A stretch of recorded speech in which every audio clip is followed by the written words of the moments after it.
What did I just watch? What is up, everyone? Welcome to a brand new episode of We Sibs, West Coast, East Coast siblings.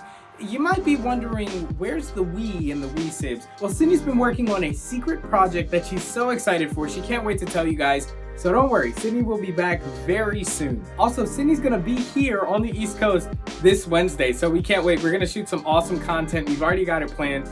Can't wait for you guys to see it. So today we're gonna be talking about Hobbs and Shaw. More specifically, how the movie just missed the mark.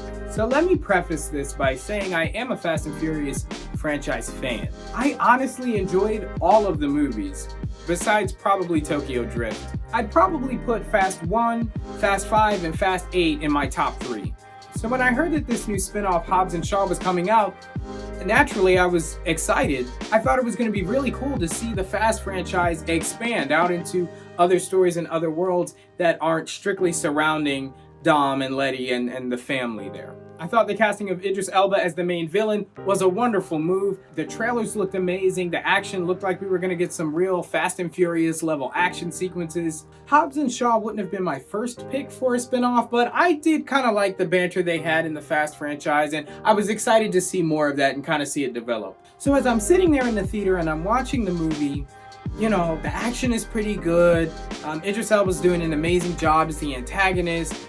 There are some funny moments. It looks like a Fast movie, but something's missing. Now, this movie has a runtime of 2 hours and 15 minutes, so that's a long time to feel like something's just not quite right. And usually by halfway through the movie, or certainly by the end of the movie, I understand my feelings and my reaction toward the movie. But even hours after the credits rolled, I still couldn't quite put my finger on what it was that I was looking for. Now, although the action wasn't quite up to par with the scale of the Fast and Furious movies, especially lately, that wasn't the problem. So then I thought maybe it's that Hobbs and Shaw just weren't my favorite characters, but that really wasn't it either. Then I thought maybe it's just the storyline. I mean, it wasn't that deep, and maybe after Fast 8, I was kind of used to the jaw-dropping, oh goodness, Dom has turned against everybody, kind of that thing I was looking for. But that wasn't it either, and after several hours just thinking, like,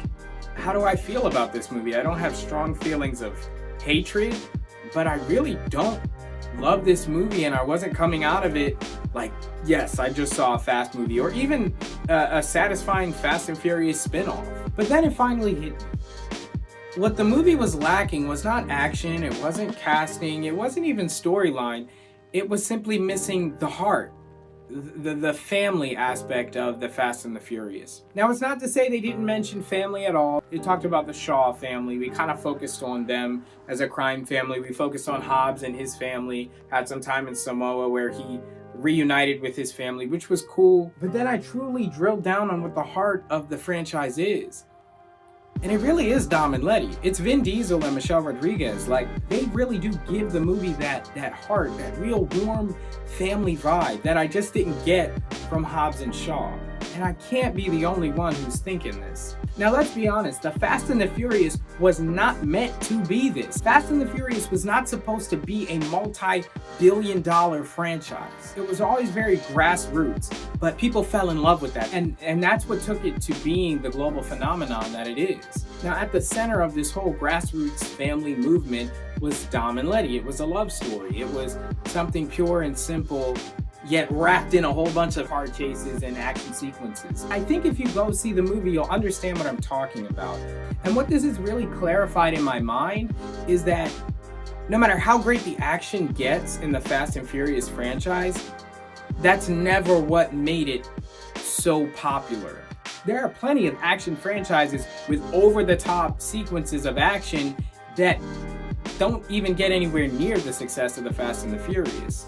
But when you get together Vin and Michelle and Tyrese and Jason and The Rock, like, when they all come together, something so dope happens on screen that you just can't replicate. And Hobbs and Shaw felt like a Fast movie with the heart of it ripped right out. Plain and simple. I don't know, maybe I'm crazy. That's me doing the best job that I can to put into words why Hobbs and Shaw just felt like a pretty mediocre action flick. Some standouts were obviously The Rock and Jason. Idris Elba did a phenomenal job as the antagonist. There were no issues there. But at the end of the day, and this may sound harsh, but Hobbs and Shaw was a soulless attempt at a Fast and the Furious movie. Anyway, that's my 2 cents. Let me know what you think in the comments down below. Be sure to like and subscribe. Also, make sure you click that bell so you can know when we drop our next video. Like I said, we've got a ton of new announcements and new content. Cindy will be here on the East Coast this week, so I'm excited for all the stuff that we're gonna do. Can't wait for you guys to see that stuff. Also, go ahead and check out the La Quente Ledger. A brand new show, Naughty and Nani, premiered on Thursday. Sorry, I hit my pops. Oh man, and now they're falling. Anyway, guys, I'll leave links to all that good stuff down in the description. Thank you guys so much for watching, and I will see you in the next one. Peace.